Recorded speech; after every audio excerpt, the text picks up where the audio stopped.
So now we're going to start looking at the science. And one of the earliest slides that the professor objects to in my presentation is a slide which I entitle "The Sea Level Lie."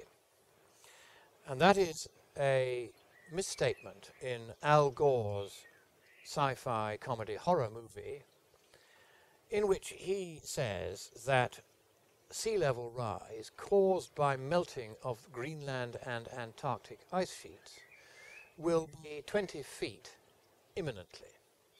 An immediate sea level rise that's going to wipe out coastal cities from Manhattan to Rotterdam to Shanghai, and he shows in his movie elaborate maps of the sea overriding existing settlements. So this is an imminent forecast of a 20-foot sea level rise by Al Gore.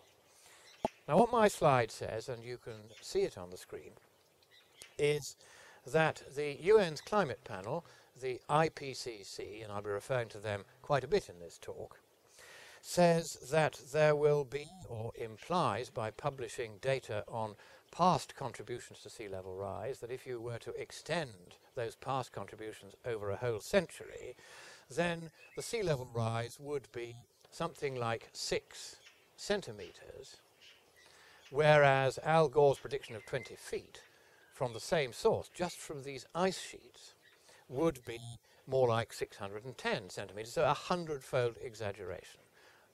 I say the IPCC's projection would be based on the past observations of the contributions of the ice sheets, the great ice sheets, to warming. It'll be 6 centimetres, that's 2.5 inches. Al Gore is saying 610 centimetres, or as he puts it, 20 feet. So, what the professor does is first of all to point out that the IPCC actually projects that sea level over the next century will rise between 20 and 50 centimetres. And that's obviously quite a lot more than the 6 centimetres that I said. And he also says that in fact the IPCC says it doesn't in fact take into account the contribution of the ice sheets to sea level rise at all in making its forward predictions. It leaves them out.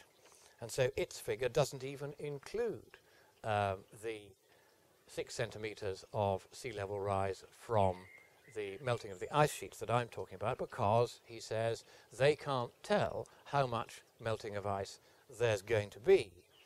And so he says, yes, melting ice is a real concern, but he puts this into the IPCC's mouth. We just don't know how long it's going to take the ice sheets to melt. So what he's suggesting here is that I am flagrantly misrepresenting what the official climate panel of the UN, the IPCC, is saying about sea level rise, and that therefore, by implication, Al Gore got it right and I got it wrong. So now we have to start asking the professor a few pertinent questions. First of all, it should have been pretty plain to him that on my slide, and again you can see it there, I'm talking about the IPCC implying that 6 centimetres would be the sea level rise from the great ice sheets.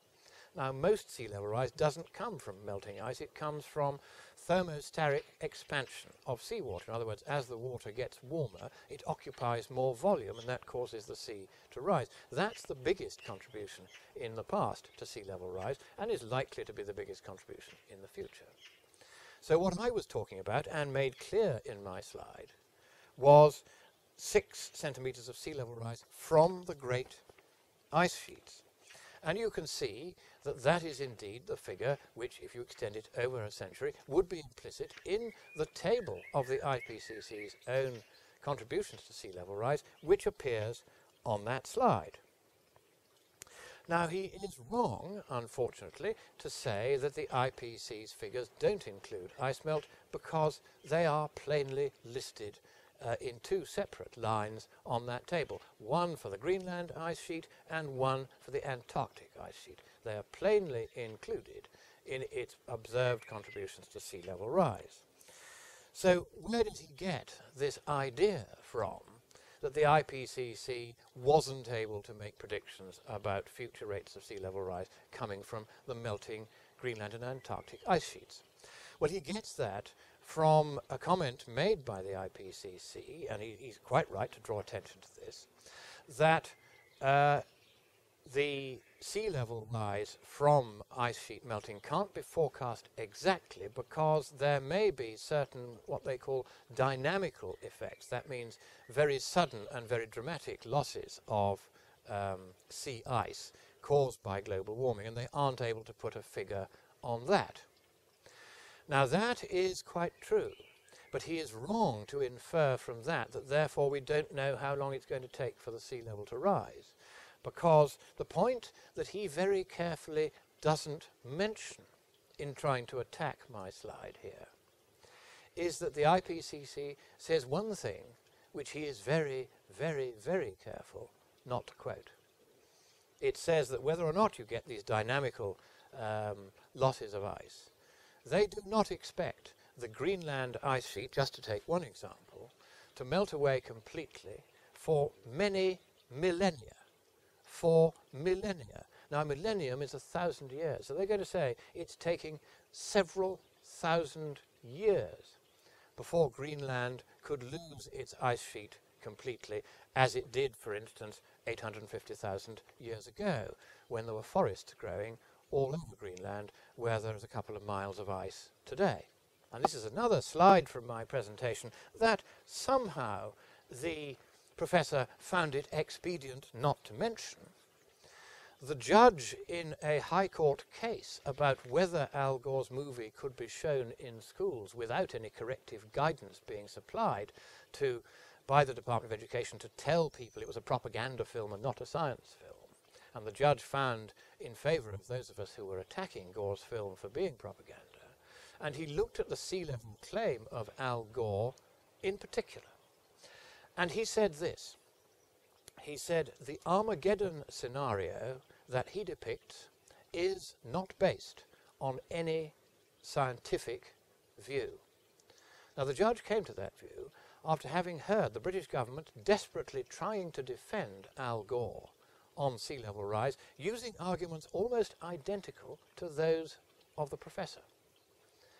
And the judge dismissed those arguments because the British government itself, once we confronted them with the evidence of what the IPCC had said, was forced to concede that both in the 2001 and in the 2007 reports of the IPCC, a clear reference to several millennia before total loss of either the Greenland or the West Antarctic ice sheet will occur, and therefore there is no immediate danger of dynamic ice losses, these sudden ice losses, causing the sort of dramatic short-term sea level rise of 20 feet or so that Al Gore had said. Therefore, my estimate that he has exaggerated 100-fold is, in my submission, correct.